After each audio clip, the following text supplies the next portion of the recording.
Hi, I'm Daniel Gold, and welcome to the Gold Standard Leadership Lab. By day, I'm a partner at a leading advisory firm where I draw upon my background as an attorney to help my clients succeed.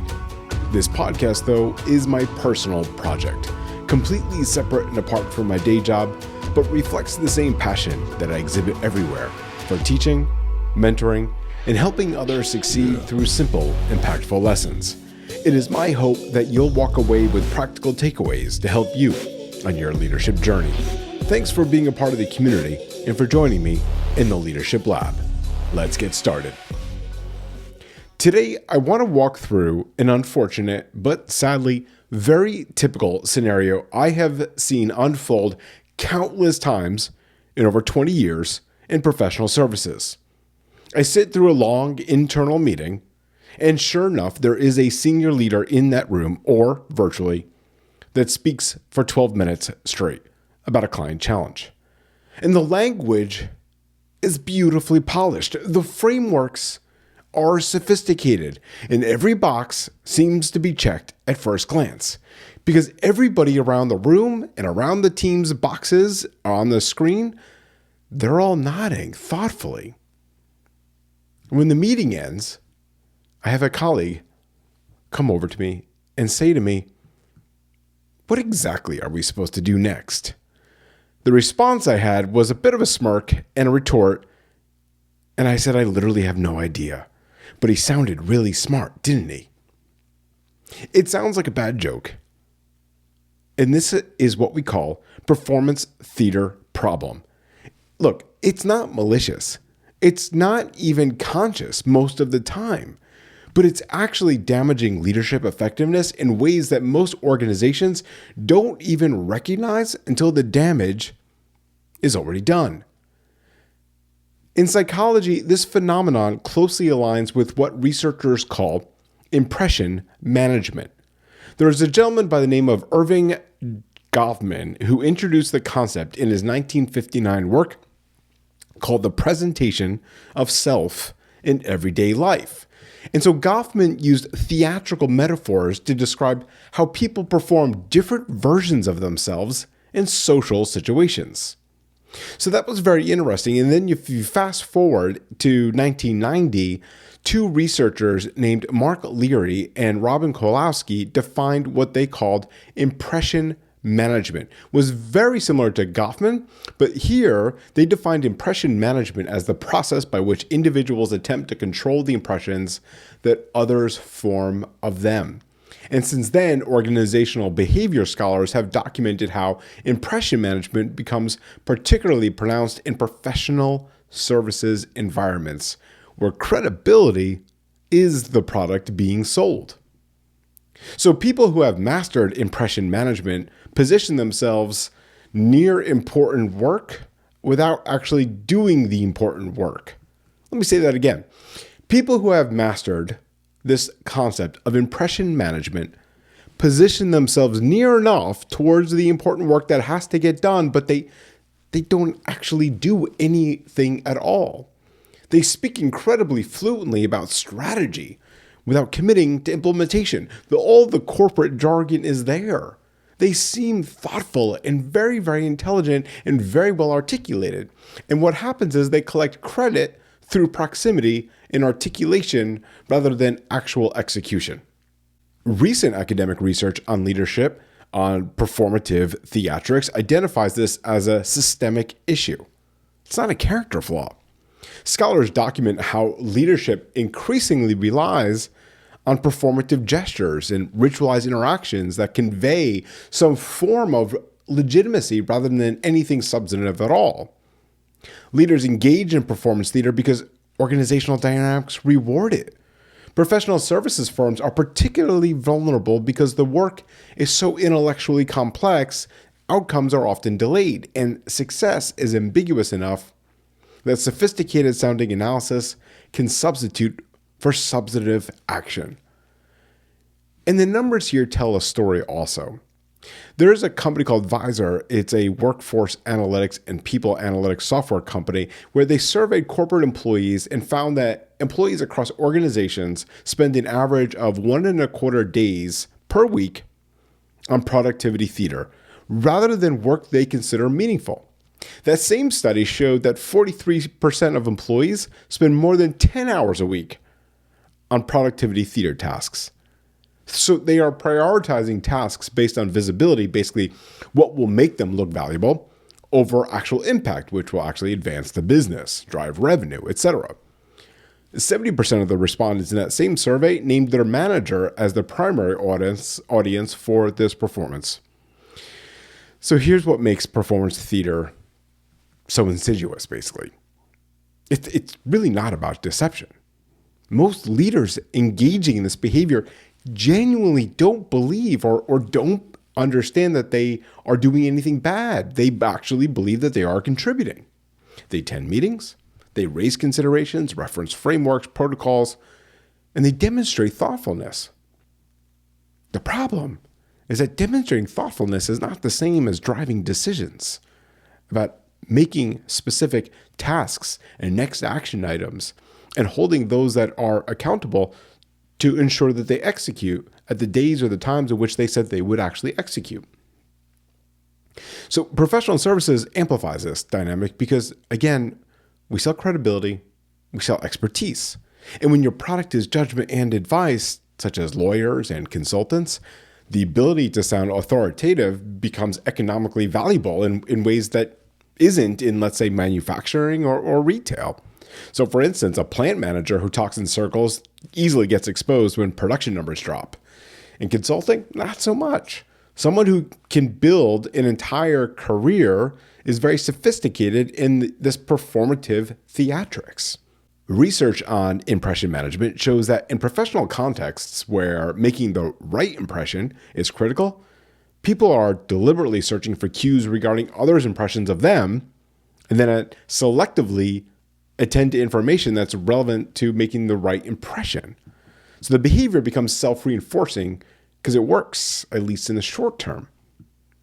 People who master the vocabulary of leadership without practicing it learn how to get themselves promoted without really doing anything of value. So this actually validates the approach and then teaches the younger professionals in the room that perception management, impression management, the performative theatrics, they all matter more than actually executing on the work. I think that performance theater creates three organizational issues that undermine performance. The first is that it trains people to optimize for appearance over outcome.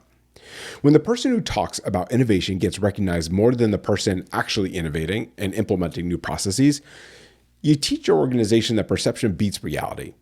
People learn to invest energy in managing how they're seen rather than delivering actual results. The second, it degrades trust systematically. The people doing the actual work recognize performance for what it is. When leadership cannot distinguish between substance and theater, the entire evaluation system loses credibility. Your best performers start checking out because they realize that competence is not actually being rewarded. And finally, it creates decision paralysis. Meetings are filled with people performing thoughtfulness rather than thinking. Everyone demonstrates that they've considered all angles. Nobody commits to a clear position because that creates accountability. You get expensive consensus building that produces watered down compromises that literally nobody believes will work. But I also think that breaking free from performance theater requires all three pillars of leadership development that I've talked about in the Golden Leadership Cycle. You can find the resources on the website, the Gold Standard Leadership Lab, and you'll see that there is an entire thing about the Golden Leadership Cycle. I encourage you to download it. It is a free resource for you. And just as a reminder, it really involves three things. The first is reinvention. So to break free, it requires reinvention, meaning redefining what success looks like for your organization, in particular, individuals who are leaders. Leaders must reinvent their relationship with status and also recognition. They have to care more about actual impact and execution than perceived competence. It's a genuine identity shift for people who built their careers on performative theatrics. You have to be willing to say, I don't know, which is really hard to do. Or I need to think about that, which is also showing a lot of vulnerability. Because the alternative is what? The alternative is improvising a sophisticated sounding answer that literally means nothing. And all that does is hurt the credibility, not only of that person, but obviously of the organization, and hurts the client in the end. So reinvention is number one in the golden leadership cycle. Number two is resilience. So resilience means having the courage to call it out.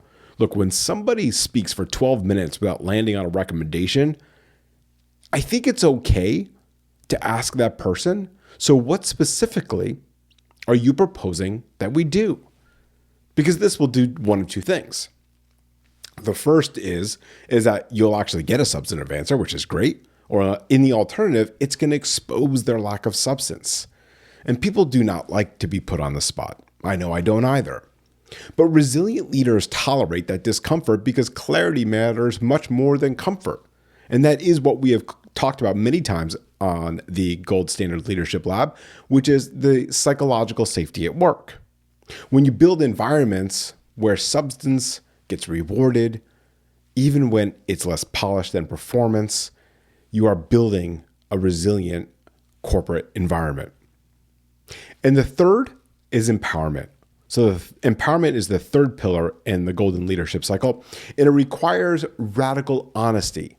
You can't build genuine empowerment in a culture of performance theater because it's fundamentally dishonest. Real empowerment requires leaders who say what they mean, follow through on commitments, and create space for others to do the same. When your team watches you perform leadership rather than practice it and actually execute on deliverables, they learn that authenticity could be a career liability. And so the antidote to performance theater is radically simple communication. It's really interesting to me, and I've seen this behavior so many times, that real leaders state their position clearly. They commit to specific outcomes. They take accountability for decisions, which is critically important, and they speak in concrete terms about what will happen, when it's going to happen, and with what resources. When you watch someone perform leadership theater, they're showing contempt for their audience because they're assuming everyone's too uninformed to notice the emptiness. And the irony is that true confident leaders, they use simpler language. They use shorter sentences. They don't need to prove they belong in the conversation because they know what they know. They admit what they don't. And they focus on moving forward rather than managing how they are perceived. Leaders who align their words with their actions consistently build higher trust teams with better performance outcomes. Why? Because substance beats style every time, but only if you have the discipline to prioritize it. And so over this next week, I'd like you to do something for me. I'd like you to audit yourself with these questions. Question number one. How often do you speak in meetings just to be seen as participating versus because you have something that advances the conversation? Second, when was the last time you said, I don't know, or I need to think about that instead of improvising an answer? Finally, can you summarize your last presentation in 3 sentences that would be meaningful to someone who wasn't in the room? If your team members leave conversations with you knowing exactly what you need from them, you have provided to them the language that they need to turn it into actual action items. The uncomfortable truth is that most leaders engage in some level of performance theater because organizational dynamics do in fact reward it. The question isn't whether you, dear leader, do it, but rather it's whether you're willing to stop. Because organizations that break free from performance theater build competitive advantages that are hard to replicate.